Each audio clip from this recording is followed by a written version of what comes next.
Hi, everybody. It's Devam with Builder Innovator, and we're here with a new series called Multifam Trailblazers. And our goal with Multifam Trailblazers is to deliver the actionable insights on tech's potential to elevate multifamily communities and operations. So we're partnered with two insanely knowledgeable industry experts, Taylor and Demetrios. If you guys want to introduce yourself real quick. Yeah, absolutely. Demetrios Barnes grew up in the space from leasing to management, even did a little bit of porter work back in the day. Had the luxury of starting a prop tech company back in 2017, found some success. And now I'm building apartments. So having a great time, but don't think I'll ever be able to leave the industry. Well said, man. Feel very, very similar. I definitely didn't know what multifamily was, but now I'm here. I'm never leaving. That's for sure. Taylor Wiederkehr. I'm the founder and CEO of PropTech IQ, but definitely started my industry, I'd say, I guess, journey, if you'd like to call it that, at one of the largest developers in the country, Alliance, and then kind of moved on to BH Management, where I led innovation. So really over the period of, I guess, the last 7 or 8 years, pretty much property technology, multifamily real estate, and everything within it and in between has pretty much been my lifeblood. And so ultimately, super excited to dive into some of these topics and hopefully help some of these fantastic viewers that we have out there today. And like we mentioned, there are going to be multiple topics in this series, but we're going to kick it off with episode 1, and that's very proud of this title. I'm not going to lie. TikTok to smart locks, the key to Gen Z. And so, to help us kind of talk through this and understand Gen Z a lot better, we also have Carroll and Armida. If you guys want to introduce yourselves. Sure, I'll kick it off. Hi, everybody. My name is Carroll Van-Hook Weaver. I am with Akara Living, and I help launch a brand called Connect. And it is really focused on hospitality, genuine connections with people, and really built to cater to traveling professionals. So we have a lot of things under one roof that's been really exciting to be really groundbreaking in the multifamily industry that hasn't changed too much in the past 30 years. Before that, I came from student housing for since 2010, building student luxury properties all over the United States in about 30 different markets. So I love good old college towns. And before that, came from hotels. So I have a huge passion for connecting people, hospitality, and making experiences for our customers. Awesome. Yeah. Hi everyone. I'm Armida or Arby. I am probably the odd kid on the block because I am not from your industry. Actually, I come from an advertising background, a marketing background, a PR background, and the past 15 years I've been at Trend Hunter, which is a trend forecasting and innovation firm. So I'm our head futurist as well as our chief content officer, which means I lead the team of individuals who specialize in public speaking around these key trend topics. Mine is generational trends. So today I'm sort of giving that general culture, consumer behavior perspective on who Gen Z is and what they want. Awesome. So, run through the game plan real quick. So the first thing we're going to do is getting to know Gen Z. So we're going to look through some data. We're going to go through key characteristics of the demographic. And then once we find that out, we'll go into how do we actually reach this demographic? And that's going to come through engagement strategies and marketing strategies that are at our disposal in the multifamily space. And then finally, once we get to know them and we understand how to reach them, what do they actually want? And so we'll go through some examples of in-unit tech, property-wide tech features, and other things that are a good thing to do to reach out to Gen Z and get to know that demographic a lot better. So with that, I'll pass it off to Taylor. Oh boy, oh boy. So yeah, I really figured we'd start with, of course, Gen Z here in our series, primarily because there's so many owner operators in the multifamily market that, with our very slow to adopt rate, kind of as we approach different technologies, we need to look really at what is coming, and we're talking a significant forecast of what is coming. And so Gen Z being that really generation that's not able to purchase houses and things like that, and they're renting longer and longer, as well as they've been essentially born with an iPhone in their hand. And that's something that none of these later generations like myself or any of the Gen X or baby boomers have really experienced. And so understanding what it is that they're looking for, as well as trying to understand how we can meet their needs, is really, really important. But I think many owner operators fail to realize the size and scope of Gen Z. And so really the 18 to 24 chunk right now, which is kind of the youngest group of that Gen Z market, they make about 45K a year or so in their annual revenue as, of course, income. But they have a $1.1 trillion market buying capability, and that is 31.8 million renters, because ultimately, again, none of them are really able to buy homes at that stage in their life. Following that, the little bit older group within that demographic as well, very much, of course, they're making a little bit more money between their 25 to 28 year I'd say age range, but it's a little bit smaller group, 24 million renters, but about the same buying power. And really what that makes up is, staggeringly 55 million plus renters that are driving really technology as an essential foundational requirement of what it is that they're looking for. And not just in renting, right, for their actual homes, but in everything. I mean, I think the point that really sticks out to me here is that 49% of that generation would leave their jobs if tech were outdated.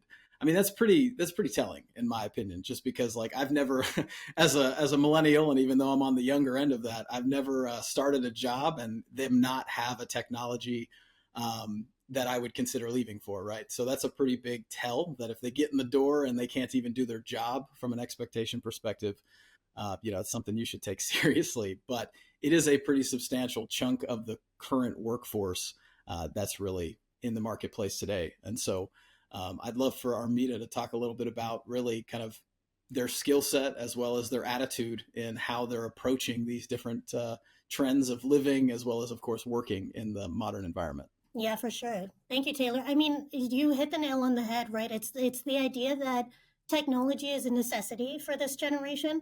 And I know that sounds a little obvious, because at this point, the advancement of technology is a necessary part of all of our lives, regardless of generation. The key difference, as you said, this is a generation born with an iPhone in their hands. So one note I want to touch on for that is the millennial skill set and the Gen X attitude.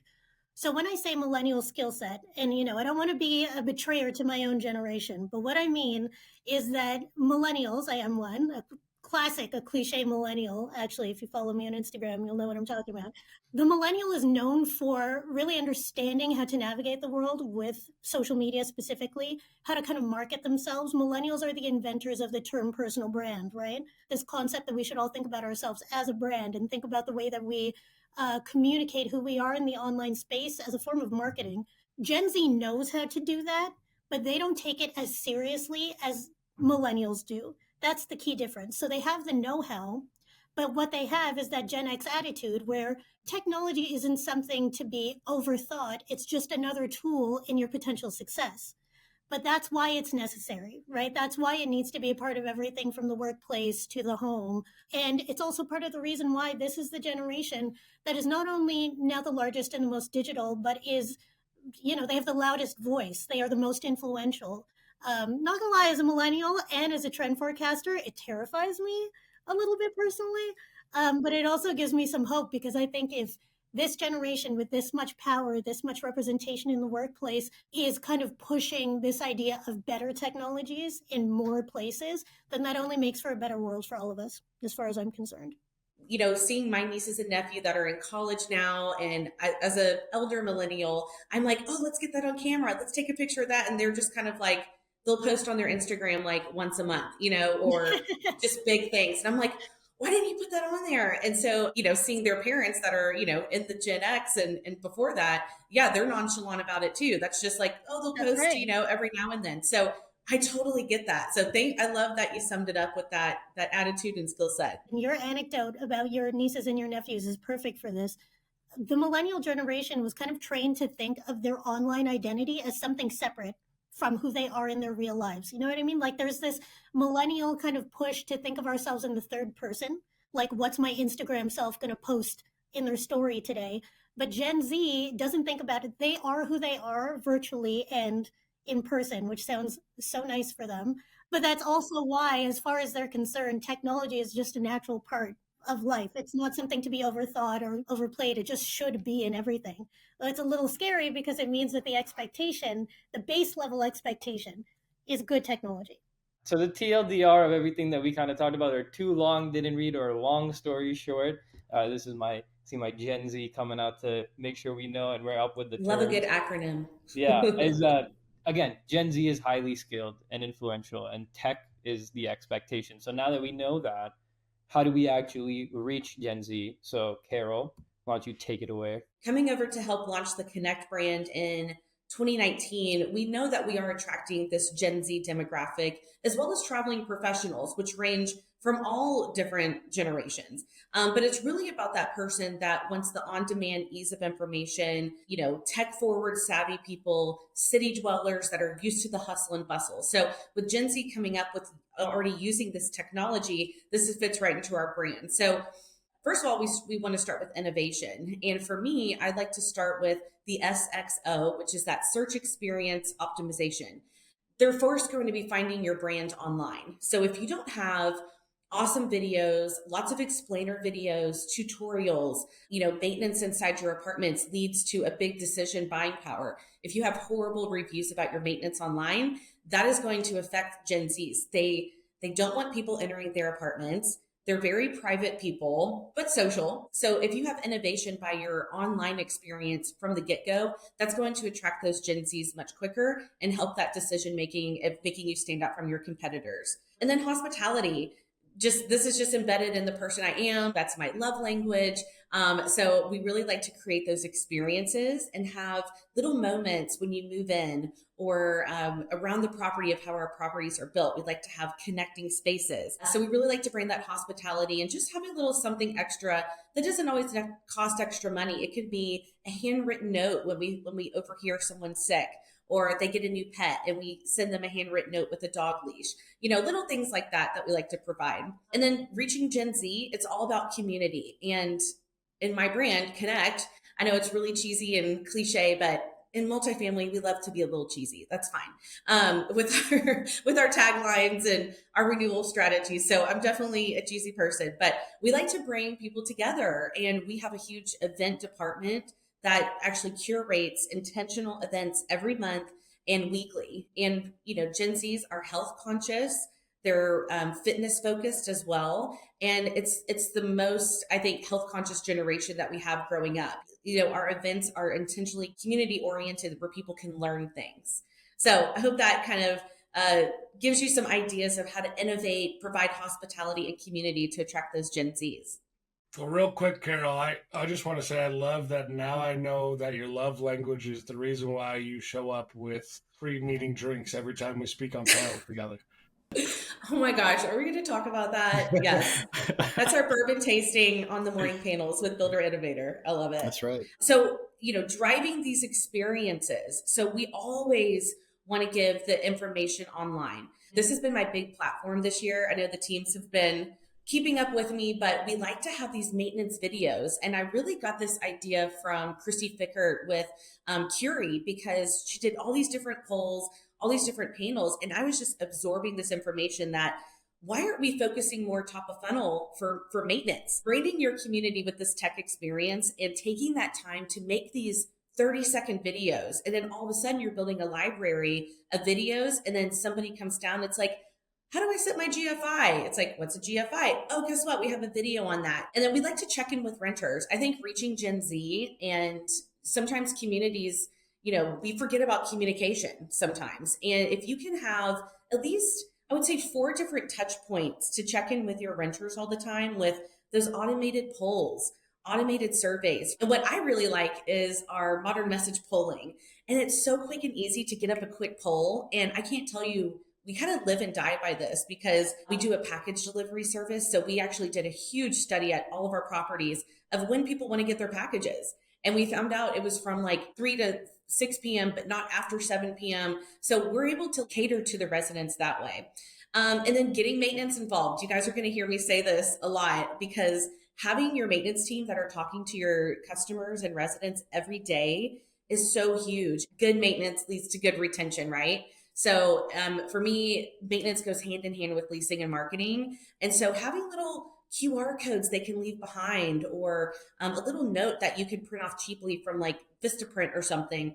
And that will give those renters a voice and an opportunity to leave their feedback. Communication can sometimes just get lost, and we're moving so fast that we're like, when did we send an e-blast to check in with everybody? I'm probably dating myself, even though my skincare routine makes me look like I'm still 25. I just needed to gas myself up. Sorry. For me, communication was someone to come in. I'd go grab their blue file out of that drawer that was somewhere in the back, right? And then I'm just filling out some comm log. I put it back, or maybe it's now sitting on the side of my desk all day. And, I'll talk to my manager. So what happened today? Oh, nothing. And then I just put everything away. But yeah, and then just to wrap up, kind of this section of not only checking in with your renters, but driving those community with events. And I know it's a hot topic because some properties, it's a 2-person show. You have to get really creative. And this is where I love Multifamily Insiders, Builder Innovator. They have many different resources for us just right on their websites of ideas and ways that we can share with ideas within the communities in our industry with each other. Yeah, I just want to say I love that focus on learning a new skill. And I think it really captures one of the things that's most important to this generation. It's a tough proposal getting them away from screens. Dave, I know that you're probably like, hey, I'm here, aren't I? But you're in front of a screen right now. There is an interesting statistic that I showed in the last version of my presentation, which focused mostly on how each generation feels about technology, that basically said Gen Z has a tendency to feel more authentically themselves in the online space than they do in the real life space. But that idea of helping them develop new skills, I think, is such a great way to get them connected to a community and within the right context, right? Like this is their home, maybe their first home away from their parents' home. Get them prepared for what adulthood will look like. One thing to note about that is it does sound like spoon feeding. Like, come on, Dave, this is how you learn a new skill and how you talk to people. I mean, I was graduating in the pandemic, and I think about the 2 years that are younger than me. So if I'm like the upper bracket of the Gen Z, their most social time of their life was spent indoors, online. Having to reintroduce us back into socializing is something that was not a challenge for millennials. It was not a challenge for Gen X. You guys were on site in the office every single day. You were in college and did not have to take classes online. And now online classes are such a big deal. So it's like part of the structural environment that, where we were supposed to socialize the most, a lot of us did not get to do that. Yeah, and I know what you said. You hit home with something there, Devin. I look at my son. He's almost 18. So he missed 6th grade, 7th grade, and 8th grade and went straight to high school. And so as you talk about missing the social aspect, he missed, which he was part of an entire generation, the development cycle to be able to talk. The kid doesn't leave his room if I haven't cooked anything.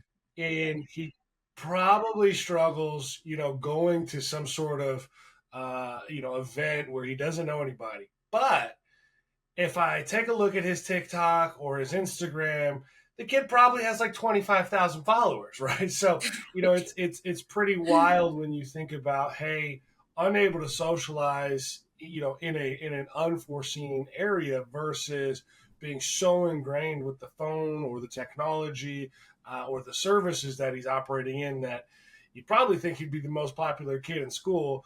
And I know he'll never watch this, so I'm going to continue to make fun of him over the course of the next So,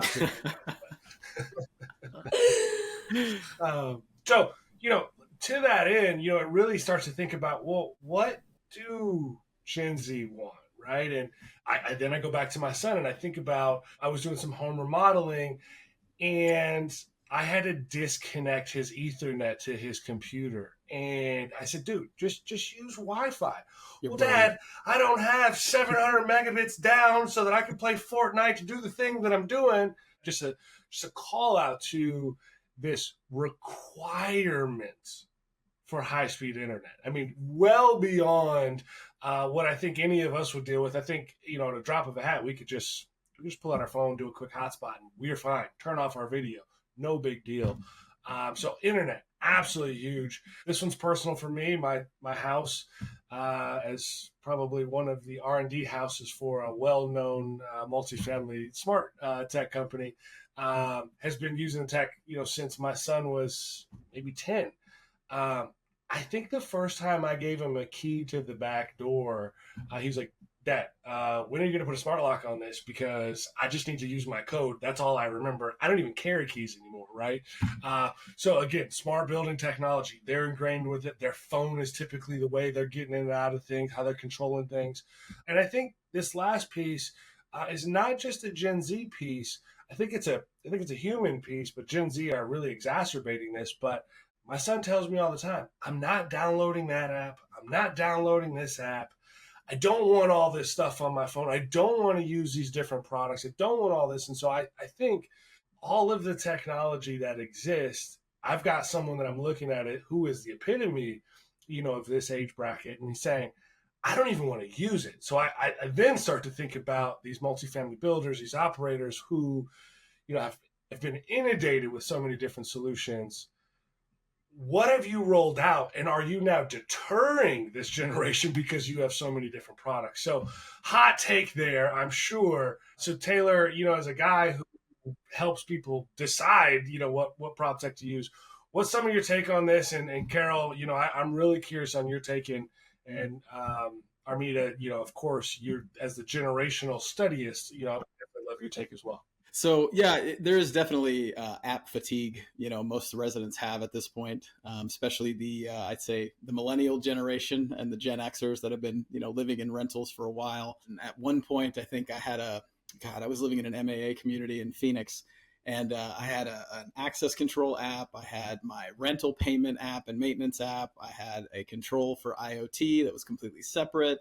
It's such a pain, but what's really nice is, as Carroll mentioned a little bit earlier, in many of the things, like I believe you mentioned modern message is one of them. That's one of them. But being able to poll, a resident and get their feedback almost instantaneously, by putting everything into a single app experience, you really are becoming kind of similar to like a Facebook app, or I say Facebook, like anybody uses that anymore, right? Maybe Snapchat, I don't know, Gen Z, whatever it is they use social media wise. But essentially you are becoming something that grabs their attention consistently because they're interacting with that app frequently to control their thermostat, to lock their door, to submit a maintenance request. And that gives plenty of opportunities to layer in a quick poll asking them, hey, did you like XYZ? Did you have fun at that event? Did you go to that event? With a little bit of strategic planning, it can become a single kind of experience for that resident, and they'll never know the difference between multiple systems working together. I tend to think, I used to have some really awesome communities I used to manage. But they, in some ways, they could have been like really dense buildings, concrete as a construction type. And one of the biggest reasons why folks were moving out across all age gaps were I didn't have cell service, right? And so, I think about bouncing between those different apps. If your cell service isn't working, how is this going to work? And I think I saw Carol twitch when she heard you say, hey, you've got 10 apps. I don't want to use half of them. So how am I going to poll you? Because now you're not even using the app that I need to poll you with. And I think it's pretty awesome because you're starting to see, call it this convergence of now app makers saying, oh, maybe I'm not an IoT company, but I integrate with all the IoT companies. So I can use this app. And in that same space, now I can have community messaging and whatnot. So, Carol, I've seen one of your buildings. I think you have great cell service, but I've also seen a lot of great services, at some of your communities. I mean, just kind of tell us what you're seeing with what your folks want. Yeah, it's been challenging for us because we have 5 business models under one roof. We're doing this co-working, we're doing the by the bed leasing, we're doing different hospitality service like housekeeping and housewares. And, the whole co-working side has been a challenge for us in the past 5 years to really find the best software that can integrate all under one roof without having to change networks when you come into co-working versus managed Wi-Fi when you're in your unit. Doing our managed Wi-Fi throughout the building because we have so many different business spaces. Keeping in mind, people that work in our communities don't necessarily have an apartment. We do the outside just Office Pod memberships. So making sure that the ease of access for internet and managed Wi-Fi has been huge. And we don't have a ton of apps that we make people download. So we have figured out through our property software management company, they also have another product that manages the co-working side. We've now been able to integrate our managed Wi-Fi from their unit all the way down to co-working. And then the first time they log in into that setting, they do have to accept terms and agreements. And then that gives them their, they register their ISP address and their computer. They get a PIN. If they ever have to log out, log back in. But it's just a one-time setup, right? Just like you'd move in anywhere. Our other big focus was, again, going to maintenance. This took me actually, I met this vendor at the Builder Innovator Summit, and it took me almost 8 to 9 months to really demo and figure out what was the best for us. And by using this platform, not only now can our residents text and upload videos to maintenance 24 hours a day, it goes right into our system as well because they have an open API. We can get all the satisfaction reports, and it has AI technology. If the maintenance people are using like shorthand, it will make it sound very professional and communicative when they respond. But, I think we still have our typical, the modern message platform. I know there's so many other new vendors out there that are coming up with the whole in-unit experience. Then City, so impressed with what they're doing over there. They're really making this hospitality where you can see a picture of your neighbor down the hall and like what industry they're in. And you can make all these little meetup and chat groups. So really the residents start running it themselves. I think that's a really neat concept that's coming out. And I know that they're really getting into the industry. They came, they're from abroad.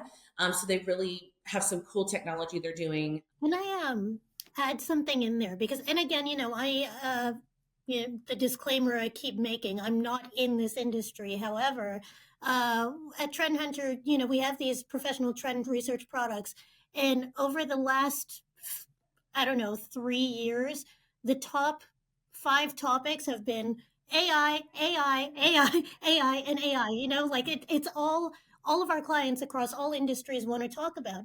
And I think that one of the things that's lost, and I think what's at the core, if we're taking a macro view of the pieces on this bullet list here, is kind of similar. That Arthur C. Clarke quote, that's the best technology is indistinguishable from magic.